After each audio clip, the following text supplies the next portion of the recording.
Assalamualaikum warahmatullahi wabarakatuh.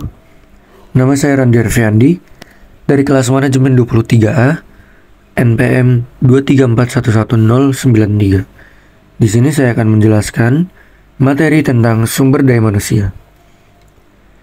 Manajemen sumber daya manusia atau MSDM adalah pemanfaatan para individu untuk mencapai tujuan-tujuan organisasi.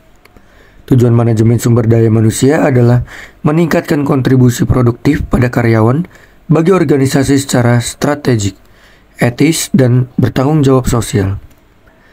SDM adalah aset yang harus dikelola secara cermat dan sejalan dengan kebutuhan organisasi. Yang kedua yaitu tujuan MSDM. Tujuan organisasi memastikan bahwa MSDM berkontribusi pada efektivitas organisasional. Departemen SDM membantu para manajer untuk mencapai tujuan-tujuan organisasi. Dalam hal ini, para manajer tetap bertanggung jawab penuh atas para bawahannya. Departemen SDM hanya memberikan dukungan dalam hal-hal yang terkait dengan pengelola SDM. Yang kedua, tujuan fungsional.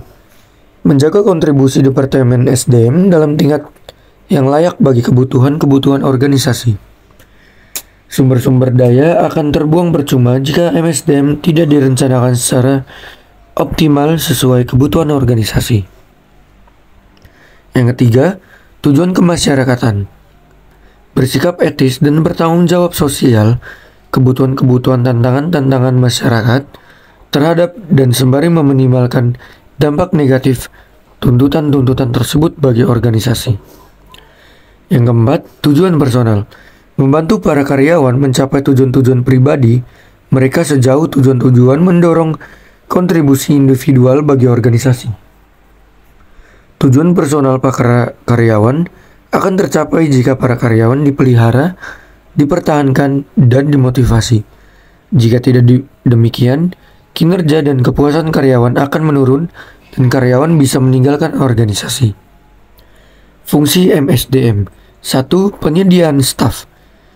Staffing atau penyediaan staf merupakan proses untuk memastikan bahwa organisasi memiliki jumlah karyawan yang tepat dengan berbagai keahlian yang memadai untuk menjalankan pekerjaan yang tepat pada waktu yang tepat untuk mencapai tujuan organisasi. Penyediaan staf mencakup 1. Analisis pejabatan, 2. Perencanaan SDM, 3. Perekrutan dan seleksi. 2. Pengembangan SDM. Pengembangan SDM atau Human Resource Development atau HRD adalah fungsi utama MSDM yang tidak hanya terdiri atas pelatihan dan pengembangan namun juga aktivitas perencanaan dan pengembangan karir individu, pengembangan organisasi, serta manajemen dan penilaian kinerja. Fungsi MSDM yang ketiga adalah kompensasi. Kompensasi mencakup seluruh imbalan yang diberikan kepada karyawan sebagai penghargaan atas jasa mereka, yang meliputi kompensasi finansial langsung, bayaran yang diterima dalam bentuk gaji, upah, komisi, bonus, dan sebagainya. 2. Kompensasi finansial tidak langsung atau tunjangan. Semua imbalan finansial yang tidak termasuk dalam kompensasi langsung seperti cuti dibayar, cuti sakit, liburan, asuransi kesehatan, dan sebagainya.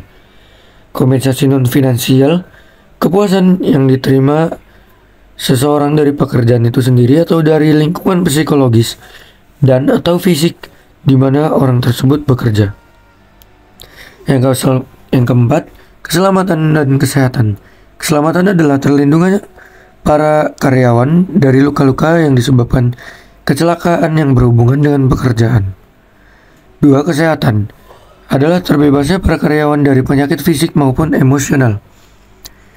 Kedua aspek di atas penting karena para karyawan yang bekerja dalam lingkungan yang aman dan menikmati kesehatan yang baik akan cenderung lebih produktif dan memberikan manfaat jangka panjang bagi organisasi.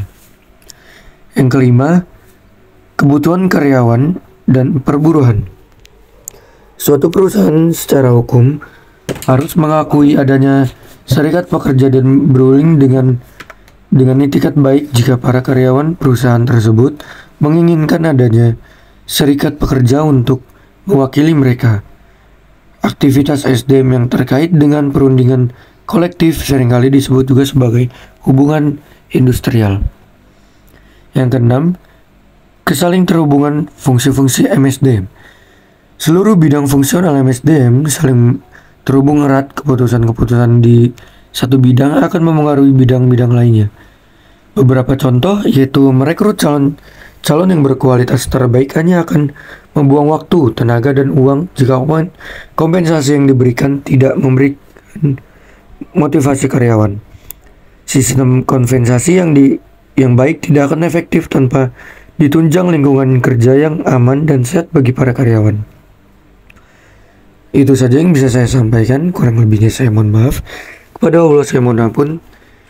Terima kasih. Assalamualaikum warahmatullahi wabarakatuh.